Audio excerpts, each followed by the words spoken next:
अस्सलामुअलैकुम, नमस्कार, आदाब। मैं हूं आपका दोस्त निहाल अख्तर पयामी और आप देखना शुरू कर चुके हैं आपका अपना चैनल, फेवरेट चैनल गांव मोहल्ला।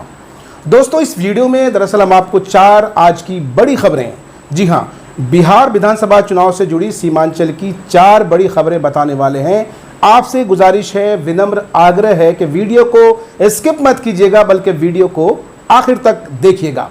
पहली खबर गठबंधन से है। गठबंधन के कोचाधामन के प्रत्याशी, राजद के प्रत्याशी शाहिद आलम आज पटना से टिकट लेकर किशनगंज पहुंचे। किशनगंज के बॉर्डर पर यानी शीतल नगर चौक पर उनके हामियों द्वारा, उनके चाहने वालों के जरिए उनका पुरजोर इस्तकबाल किया। हजारों की संख्या में लोग मोटरसाइकिल के जरिए और 4 व्हीलर के जरिए उनके इस्तकबाल में पहुंचे थे और फूल मालाओं से जबरदस्त तरीके से उनका वेलकम किया गया, उनका खैर मकदम किया गया। वहां पर गांव मोहल्ला की टीम भी पहुंची थी और गांव मोहल्ला की टीम हर बार की तरह इस बार भी बड़े ही बेबाकी से उनसे कई सवाल दागे। हमारी टीम ने उनसे पूछा कि इस जीत को आप किस तरह से देखते हैं। जाहिर है, टिकट के लिए कई लोग दावेदार थे, उनको टिकट दिया गया है, तो ये उनकी पहली जीत है। तो उन्होंने कहा कि पार्टी ने मुझ पर भरोसा किया है और मैं उनकी उम्मीदों पर खड़ा उतरूंगा। दूसरा सवाल और बहुत ही अहम सवाल, हमने उनसे ये पूछा कि एक बड़ा तबका ऐसा है जिन्हें ये ख्वाहिश थी कि ये जो टिकट है सीमा इंतखाब को मिलना चाहिए था, लेकिन क्योंकि अब टिकट आपको मिल चुका है तो आप उनके विरोधियों को कैसे समझाएंगे या सीमा इंतखाब को कैसे मनाएंगे। तो उन्होंने कहा कि सीमा इंतखाब हमारे विरोध में नहीं है, उनसे बात हो चुकी है, उन्हें समझा दिया गया है और वो हमारे साथ हैं, हमारे साथ रहेंगी। ये कहना है शाहिद आलम का। ये जो हुजूम है इन लोगों की देन है कि पार्टी ने मुझे जो मुझ पर भरोसा किया और मुझे जो सिंबल दिया। लेकिन सर, चुनाव आयोग के जो नियम है उनके हिसाब से कहीं ना कहीं जिस तरह से भीड़ भाड़ इसकी नियमों का उल्लंघन है सर, ये तो मैं इसके लिए माजरत चाहता हूँ कि अभी जो प्रशासन की जो है, मैंने किसी को नहीं, इन लोगों का मोहब्बत, मैंने पहले बोला कि इन लोगों के मोहब्बत की वजह से मुझ पर भरोसा किया गया और पार्टी मुझे टिकट दिया। सर, एक खेमा है सीमा इंतखाब का खेमा, वो कहीं ना कहीं इसका विरोध कर रहा है, उसको कैसे कंडेम करेंगे आप? नहीं, वो पार्टी का मेरे पार्टी का है, वो विरोध नहीं करेंगे। हम लोगों ने उससे बात कर ली है, उनको समझा दिया गया है और वो मेरे साथ ही रहे। ठीक उसी के बाद हमने उनके साहबजादे और राजद के जिला अध्यक्ष सरवर आलम से बात की। हमने सरवर आलम से पूछा तो उन्होंने कहा, हमारा मुकाबला कोचाधामन में किसी के साथ नहीं है। यहां पर जो पार्टियां हैं, चाहे वो बीजेपी हो, चाहे जेडीयू हो, चाहे मजलिस इत्तेहादुल मुस्लिमीन हो, ये तीनों की तीनों पार्टियां जो है सांप्रदायिकता को बढ़ावा देती है। राष्ट्रीय जनता दल की लड़ाई जो है साहब सांप्रदायिकता के खिलाफ है, ऐसा कहना सरवर आलम का है। उन्होंने आगे कहा कि बीजेपी, जेडीयू, एमआईएम तीनों पार्टियां नफरत फैलाने का काम करती है। सीमा इंतखाब को लेकर जब हमने पूछा तो उन्होंने कहा कि सीमा इंतखाब हमारी पार्टी में है और हमारी पार्टी में ही रहेंगी। सरवर आलम ने आगे कहा कि हमारे आला कमान ने कहा है कि अगर हमारी सरकार बनती है तो पार्टी में उन्हें अहम जगह दी जाएगी, खास जगह दी जाएगी। कुल मिलाकर सरवर आलम का यही कहना था कि सीमा इंतखाब को मना लिया गया है, उन्हें समझा लिया गया है, वो हमारे साथ ही हैं, बगावत नहीं करेंगी। हमारा मुकाबला यहाँ नहीं है कोचाधामन में कोई, दोनों सांप्रदायिकता को बढ़ाने वाली पार्टी है और उसके खिलाफ हमारा पार्टी है। सांप्रदायिकता के खिलाफ राष्ट्रीय जनता दल इलेक्शन लड़ेगी। जो सांप्रदायिकता फैलाने का काम बीजेपी कर रही है वही जेडीयू कर रहा है और वही एमआईएम कर रही है, उसके खिलाफ। जी, सीमा इंतखाब को लेकर क्या कहेंगे? सीमा इंतखाब जी हमारी पार्टी में है और हमारी पार्टी में रहेंगी। हमारे नेता ने भी कहा है कि अगर हमारी सरकार बनती है तो उसको हम लोग पार्टी में जगह देंगे और हमारे साथ भी बात हुई है। हम लोग उसको हर हाल में अपना, हमारे पार्टी का बहुत महत्वपूर्ण अंग है, उसको हम लोग अपने साथ हमेशा रखेंगे। उसके बाद हमने इमरान आलम जिला पार्षद प्रतिनिधि से पूछा कि भाई आप इसको लेकर क्या कहते हैं, आपकी क्या प्रतिक्रिया है। तो उनका कहना था कि कोचाधामन की जनता को राजद का टिकट मिला है, यानी साफ कर दिया कि यह टिकट दरअसल शाहिद साहब को ही नहीं बल्कि कोचाधामन की जनता को मिला है। उन्होंने आगे कहा कि हमने जब से पॉलिटिक्स को समझा है, जब से हमने पॉलिटिक्स को जाना है, तो हमने देखा है कि कोचाधामन की जनता के दिलों में राजद राज करती आई है, उनके रूह में राजद बसती आई है, ऐसा इमरान आलम का कहना है। इमरान आलम ने आगे कहा, यहाँ की जनता, कोचाधामन की जनता राष्ट्रीय जनता दल के उम्मीदवार शाहिद आलम को जिताएंगे और उन्हें सदन में भेजने का काम करेंगे। कोचाधामन की जनता को राजद का सिंबल मिला है, मैं इसके लिए कोचाधामन की जनता को मुबारकबाद देता हूं।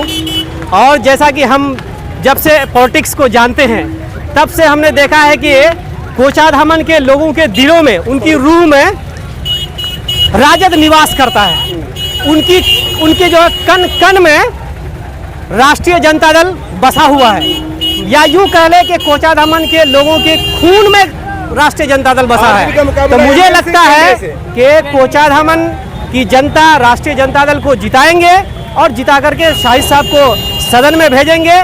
बल्कि कोचाधामन ही नहीं, बल्कि मुझे जो आसार नजर आ रहा है कि पूरे बिहार में इस सरकार को उखाड़ करके फेंकेंगे और आपका मुकाबला सत्ता MIM से परिवर्तन केंद्रीय होगा। से? जी, मुकाबला MIM से केंद्रीय से? जाहिर सी बात है कि दोनों से मुकाबला है। इमरान आलम के अलावा पार्टी के कई शहदाइयों ने, कई हामियों ने, कई चाहने वालों ने और भी प्रतिक्रिया दी है। वीडियो में आप आगे देखिए। एकदम 100% जीतेंगे, क्योंकि यहाँ पे आरजेडी का ही बोलबाला है और बिहार में इस बार आरजेडी ही जीतेंगे और इस बार सरकार ही बनेंगे आरजेडी का। इसीलिए हर जगह बिहार के कोने कोने में आरजेडी का इस बार लहर है। नीतीश कुमार से लेकर के जितने भी है छीट फूट जितने भी नेता हैं वो सब यानी कि जो है वो 100% जानता है। और नीतीश कुमार एनडीए वो और ये नरेंद्र मोदी की सरकार जानता है।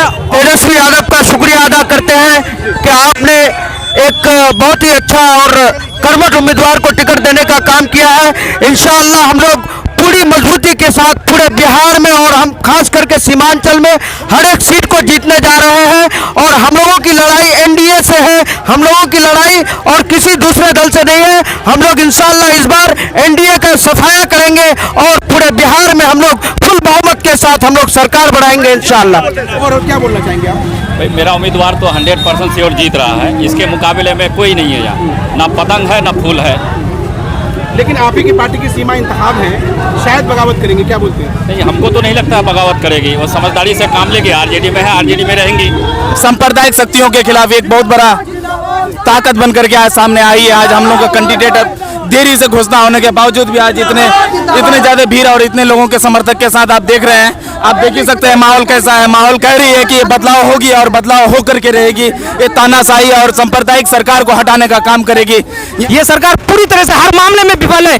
स्थानीय मुद्दे देखा जाए, गुंडागर्दी देखा जाए या बलात्कारी या किसी तरह के भी मामले में ये सरकार किसी भी तरह के आरोपी को पकड़ नहीं पाई है। और ये क्षेत्रीय मुद्दा भी देखा जाए, चाहे सड़क हो, पुल पुलिया हो या फिर बलात्कार या किसी भी तरह की आपराधिक घटना हो, किसी में भी ये स्थानीय नहीं। हमारा मुकाबला MIM तो तीसरे नंबर पर है। हमारा मुकाबला सीधे एनडीए वर्सेस राजद महागठबंधन के साथ है। महागठबंधन में कोचाधामन मुखिया शाहिद साहब को प्रत्याशी बनाया है और बहुत सूझबूझ के साथ मुखिया शाहिद साहब को प्रत्याशी बनाया है, ये सोच करके कि एक तरफ जुल्मकार है और तो दूसरे तरफ जुल्म को सहारा देने वाला है। दोनों के खिलाफ हम लोग राजद की पार्टी इस बार बिहार में सरकार बनाएगी। और सरकार बनाते ही जो हमारे नेता प्रतिपक्ष ने जो वादा किया है कि मैं 10 लाख बेरोजगारों को रोजगार दूंगा, और यही लहर चल करके पूरे बिहार में राजद की सरकार बनेगी और 111 सीटों पर राजद की विजय होगी और महागठबंधन की सरकार बनेगी। दूसरी खबर एनडीए से है। एनडीए समर्थित जेडीयू प्रत्याशी मास्टर मुजाहिद आलम ने आज अपना नामांकन भरा। नामांकन के बाद उन्होंने गांव मोहल्ला की टीम से विशेष वार्तालाप की, खास बातचीत की। उन्होंने बातचीत के दौरान कहा कि आज जुमा का मुबारक दिन है और जुमा की नमाज के बाद हमने नेक काम किया, नामांकन भरने का काम किया। उन्होंने आगे कहा कि मैंने 5 साल पूरी ईमानदारी और शिद्दत के साथ खिदमत करने का काम किया, लोगों की सेवा करने का काम किया है। मेरे लिए सभी समान है। मैं धर्म और जात पात के आधार पर किसी के साथ कोई भेदभाव नहीं करता। वो आगे कहते हैं कि कोचाधामन विधानसभा क्षेत्र को आदर्श बनाने का जो मैंने संकल्प लिया था आज से 5 साल पहले, उसे मैंने पूरा किया है। जिस तरह मजदूर काम के बाद मजदूरी दी जाती है, मुझे उम्मीद है कोचाधामन की जनता जो काम मैंने किया है मुझे मजदूरी के तौर पर एक मौका और देगी। तीसरी खबर मजलिस इत्तेहादुल मुस्लिमीन से जुड़ी है।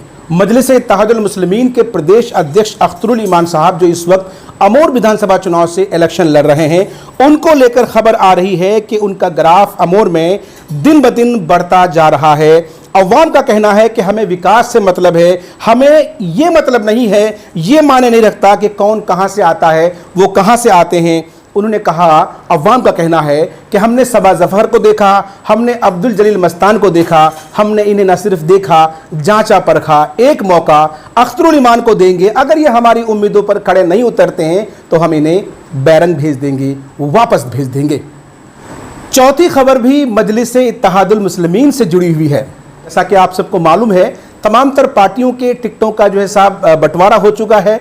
सारे लोग जो उम्मीदवार थे उन्हें टिकट मिल चुका है, लोग नामांकन कर रहे हैं, लेकिन ठाकुरगंज, बहादुरगंज, बायसी, कटिहार की कुछ जगह, पूर्णिया और अररिया के कुछ जगह ऐसे हैं, विधानसभा क्षेत्र ऐसे हैं जहां कई संभावित प्रत्याशी है इंतजार कर रहे हैं कि साहब वो घड़ी कब आएगी, वो वक्त कब आएगा, वो लम्हा कब आएगा जब उन्हें टिकट दिया जाएगा और वो अपना इनार काटेंगे, नामांकन करेंगे। हालांकि आज उम्मीदें थी, आज कहा यह जा रहा था, कयास ये लगाया जा रहा था कि इन जगहों पर तमाम तर टिकटों का बंटवारा हो जाएगा, लेकिन सूत्रों के हवाले से खबर है कि अभी दिल्ली दूर है।